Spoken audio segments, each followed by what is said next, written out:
Welcome back, ladies and gentlemen. This is Zero from TechDragon.info, and today I have a review. I was very surprised to find out that I didn't do a review on this tank yet. It is the VK3002M. It is situated right over here in the tech tree. As you can see, it comes after the heavy line. It's a branch off from the heavy line and goes into the Panther and the E50Ms. I, however, have decided to stop here. When I played this line, this tank didn't exist yet. And I went to the Tiger 2, didn't like it, and sold it. But long story short, I didn't go down the line any further. And I'm now very happy that I have this tank. This tank is pretty much, give or take, what the Panther should have been. And yeah, the Panther is not really a shit tank. It's definitely workable, it's just not great at its tier. The Panther would have done a lot better a tier lower. But anyways, that's beside the point.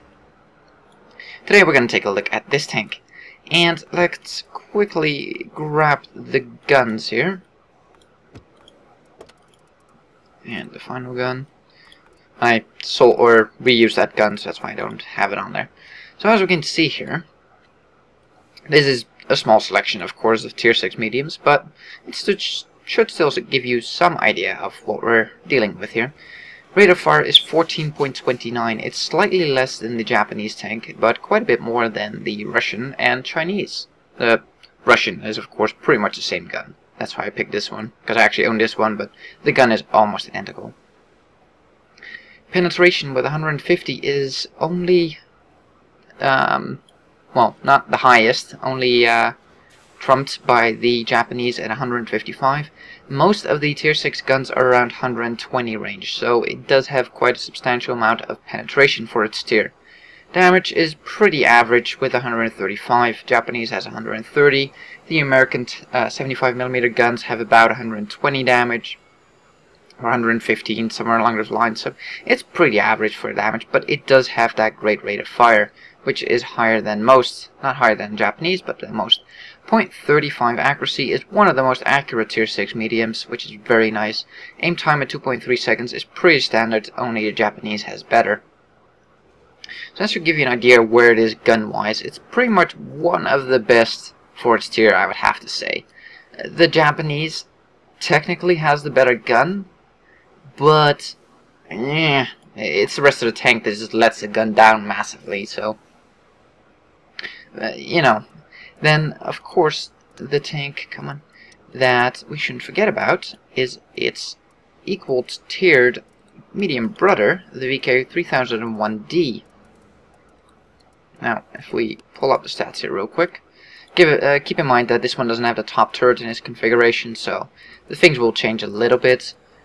The final engine, it's the same engine, yeah. Wasn't sure, but yeah, they get the same engine. However, this one is quite a bit lighter, so this one will have a better horsepower to ton ratio than this one. This one, however, does have more turret armor by quite a bit. Even if we pick the top turret here, you can see that it only has 80 frontal, while this one has 60. Yeah. Excuse me, no, 100. Never mind. I said that wrong. And we'll take a little bit of a more detailed look at the armor in a second here. So, turret is definitely better. This one gets more hit points, even when this one gets its final turret. I do believe this one gets 1 or 2 more degrees of gun depression, and it gets a better rate of fire. We can see right here. If you take a look, 13.64. Get out of there. Versus 14.29, so 13.74 versus 14.29. That's almost 1 more round a minute. It's not a whole lot, but between the two, I would have to say the 3002M is the better tank. Has better armor, better gun depression. It's slightly slower in the acceleration than the other one, but not by much. And it gets the better everything, really. I didn't like the D version at all. I like this one a lot, so yeah, there's definitely a difference between the two. Anyways, armor-wise, this pretty much the whole front of the turret is 100mm. This is, the mantle here has no armor behind it, but it's also 100mm, so technically the entire turret front is 100mm. The hatch here is about 80-85. Lower plate if you shoot it at this angle, don't. Shoot the upper armor. It's weaker than the lower plate, so that's pretty funny. The side armor, if you angle it like this, and you just give them their, your side, you can pretty much side scrape against 105mm guns, which I think is about the average, the average heavy tank, I should say, caliber that you're gonna face. It's like your T29, T29, your M6s, that kind of guns. You can bounce these at this kind of angle, and you're gonna see in the game later on that I will bounce them.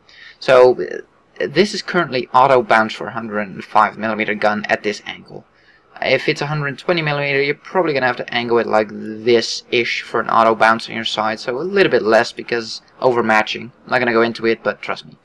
So the smaller caliber guns you have, the more you can angle. If you have like a medium tank against you, you can almost angle this far. So if we take a top view, angle over your first viewport here towards a medium, and he'll have a dickens of a time pinning you. Frontal armor at most, when angled optimally, is about 100. So when your side armor does not become vulnerable, so about this kind of angle, your upper plate is about 100, 89 to 100, give or take. So it's not extremely strong, but it can definitely bounce some shots. And like I said, that side can really bounce some shots if you angle it properly, and the lower plate is stronger than the upper plate. So the armor is pretty good on this tank. It's not that great on paper, but in reality, if you use it properly, it can bounce quite a bit. So I think that's about it. We'll go over the rest of the stats real quick here. Verify we did turret traverse 30. It's not the fastest turret, but it's definitely workable. Traverse speed of 30. Again, you can combine your traverse and your turret if you need to, if somebody's circling you, and you should be able to keep up with pretty much everyone and anyone. So that's pretty good in total, but on its own, neither of them are really fantastic. I already went over the armor here. View range 370, pretty standard for tier 6 medium, and the signal range at 710 is pretty standard as well. Let's see, what does this one get? So that's not the final radio. That one is, yeah, 500 on the Chinese, and on the Japanese I'm pretty sure, yeah, 750. So 700 is a bit, pretty much average really. So let's take a look at some gameplay. Okay, here we are. As you can see, we are on Mountain Pass in a fairly good matchup. I'm platooned up with Lola, who is actually heading off to the other flank, and we won't really see her until the end of the game. So, as you can see here, one of the reasons why I picked this replay is you can see a good comparison in speed between some of these mediums. It can definitely keep up with a T-34, and is actually slightly faster than a T-34. And it leaves a E2 eating dust. So it's definitely one of the, if not the fastest tier 6 medium, which is one of the things I like about this tank. You can get into those key positions relatively quickly and get into a good position where you can defend or attack or, catch them off guard. So that's what I really like about this tank. It's so flexible with a very nice and punchy gun that works pretty much in whatever game you get thrown into. Okay, come on. Put one nice into the back of his turret. Got it easy. Oh no, it's not easy, it's a Jumbo? It's a Jumbo. There we go, I can talk really. And we pull back to not get hit in the face by his derp gun. Ah, that one, yeah, was angled at its sides. Wasn't really expecting that to go in. It was more of a, why not try kind of shots.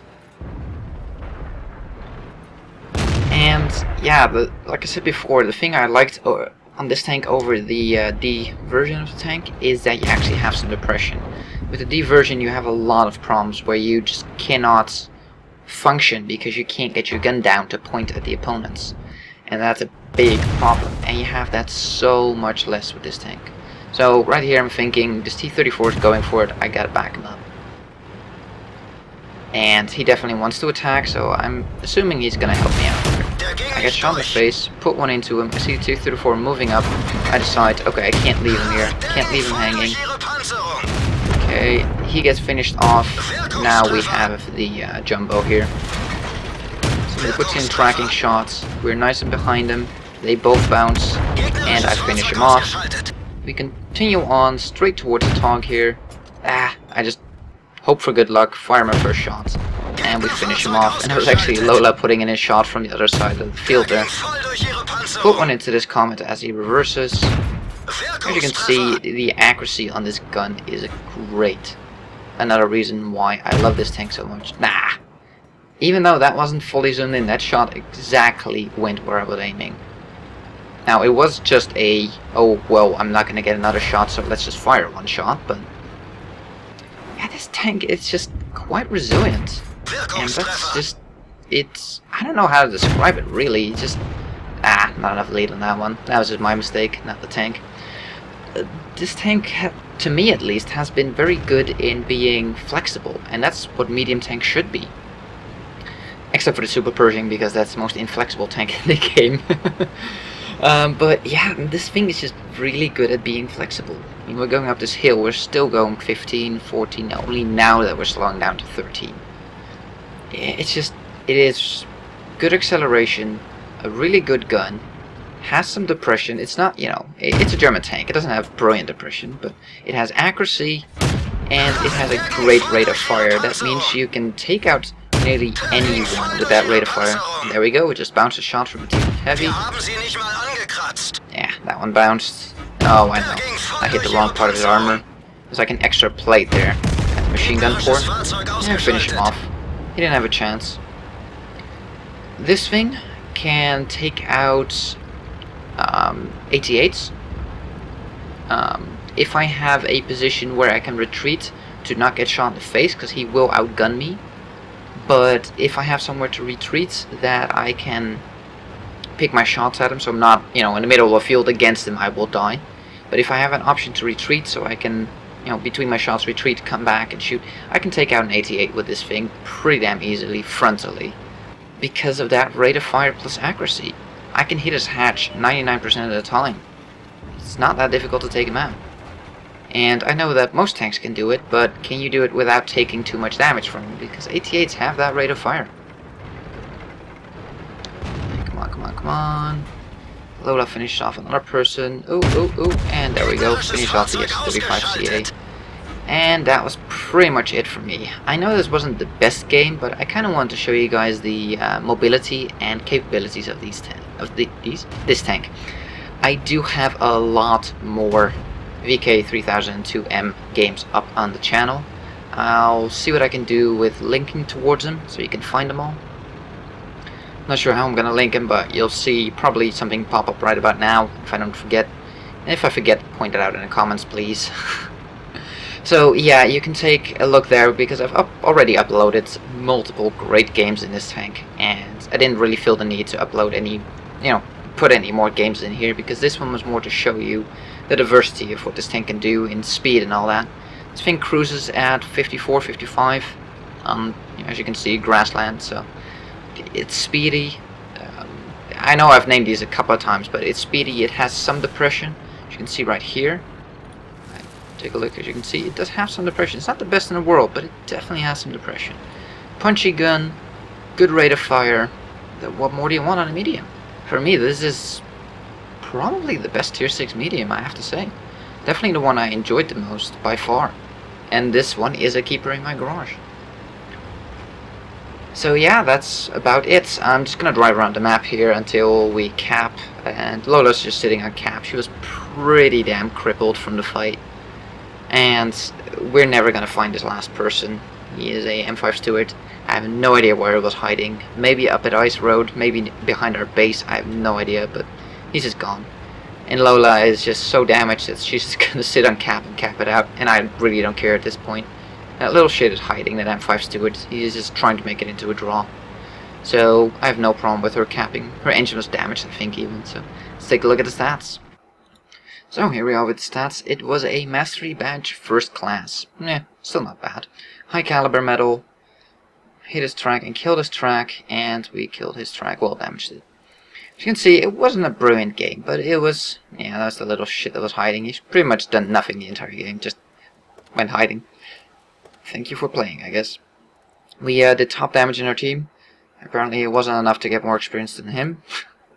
So, yeah, there were a lot of shots flying everywhere, so it's not the best show of its accuracy, because I put in a lot of shots, like maybe it will hit, but as you can see, we made a nice bit of profit here with an event though. Without premium would have still been 38, about 20k profit, give or take, without premium, without the event stuff. So that's not too bad. And without premium we would have made 1800 experience for a double, but this was with premium, so 2700 experience. Thank you guys for watching. Hopefully this will be helpful to you, and if you like this video, give it a thumbs up. If you want to see more, probably subscribe, and we'll see you on the next one.